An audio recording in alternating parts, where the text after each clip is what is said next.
मतलब है। दूसरी चीज, अगर आपने चालान किया, फाइन लिया, सब अगर आपका लीगल है, 1 साल तक आज नगर परिषद में इसका रिकॉर्ड नहीं, पुलिस ट्रैफिक पुलिस के पास इसका रिकॉर्ड नहीं। दूसरी चीज, इस पर टू व्हीलर पर, बाइक पर अगर फाइन किया गया तो इसका आरटीओ में कोई रिकॉर्ड नहीं। तो ये कहाँ गए पैसे? ऑफिसर्स ने अगर इसमें कुछ करप्शन किया है और लोगों के साथ धोखाधड़ी करके स्लिप लिया है, लोगों का पैसा अगर खा लिया है गरीब लोगों का, तो उन पर एफआईआर दर्ज होनी चाहिए और इन लोगों पर कार्रवाई होनी चाहिए। अगर इन लोगों पर कार्रवाई कोई संबंधित, जैसे कि मान लो एंटी करप्शन ब्यूरो है एंड और भी ऑफिसर्स है, अगर इन पर कार्रवाई नहीं होती है तो एंटी करप्शन ब्यूरो एंड बाकी संबंधित कार्यालय को भी पार्टी बनाया जाएगा। Anti corruption and crime control committee की तरफ से आज जो लॉकडाउन में जो 2021 में जो जालना में जो रिसिप्ट दिए गए थे, रिसिप्ट फाड़े गए थे और एक बंदे को 10 रिसिप्ट 100 रुपए की दी गई थी, एक बंदे को 500 का फाइन किया जा रहा था, उसको 5 रिसिप्ट दिया जा रहा था और वो पैसा आज गवर्नमेंट रिकॉर्ड में अब तक उसकी बुक्स भी नहीं है और वो रिकॉर्ड नहीं है।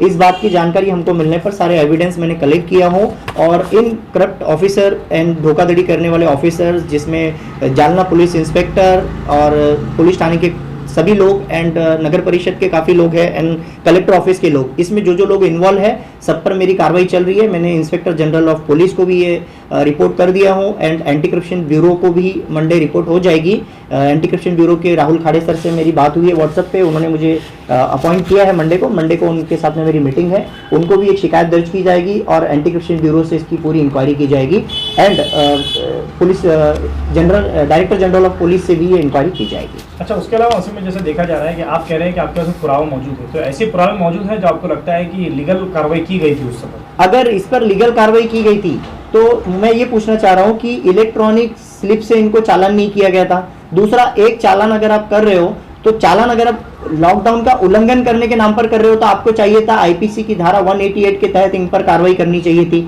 और अगर आपको कोई और, अगर आप अपने नियत में, डिस्ट्रिक्ट मजिस्ट्रेट को ये अधिकार है कि वो किसी को भी दंडित कर सकता है, तो अगर उनको दंडित करना था तो वो एक चालान पर 500 का फाइन करते थे, लेकिन उन्होंने 5 चालान, किसी को 10 चालान अलग अलग क्यों दिया? एक ही बंदे को at the same time to same person और सेम बुक से सेम स्लिप अगर आप देते हो 10 चालान, तो इसका क्या मतलब है? दूसरी चीज, अगर आपने चालान किया, फाइन लिया, सब अगर आपका लीगल है, 1 साल तक आज नगर परिषद में इसका रिकॉर्ड नहीं, पुलिस ट्रैफिक पुलिस के पास इसका रिकॉर्ड नहीं।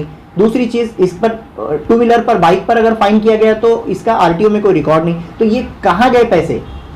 आपके पास इसका रिकॉर्ड होना चाहिए। और जबकि कलेक्टर ही ये बोल रहा है, कलेक्टर ऑफिस के जो आदेश आए थे 28 फरवरी 2021 को, आदेश के हिसाब से इन्होंने अगर कार्रवाई किया था तो आदेश में ही इसमें लिखा है, साफ लिखा है, मैं आपको बता दूं रीड करके, to inform the tehsil office about the recovery of the daily penal action done by the scot without paying at 4 PM every day. ये बता रहे हैं कि हर दिन जो है तो ये स्कॉट की तरफ से जो रिकवरी हुआ है वो रिकवरी की इंफॉर्मेशन वहां पे तहसील को दी जाए। तो रिकॉर्ड दो हमें, अगर आप गिल्टी नहीं है तो रिकॉर्ड दो। आपकी मांग क्या है उसमें? हमारी मांग ये है, सभी रिलेटेड ऑफिसर्स ने अगर इसमें कुछ करप्शन किया है और लोगों के साथ धोखाधड़ी करके स्लिप लिया है, लोगों का पैसा अगर खा लिया है गरीब लोगों का, तो उन पर एफआईआर दर्ज होनी चाहिए और इन लोगों पर कार्रवाई होनी चाहिए। अगर इन लोगों पर कार्रवाई कोई संबंधित, जैसे कि मान लो एंटी करप्शन ब्यूरो है एंड और भी ऑफिसर्स है, अगर इन पर कार्रवाई नहीं होती है तो एंटी करप्शन ब्यूरो एंड बाकी संबंधित कार्यालय को भी पार्टी बनाया जाएगा। हाई कोर्ट में एक रीट पिटीशन डाली जाएगी anti corruption and crime control committee की तरफ से। कब तक है, कितने कब किया गया था?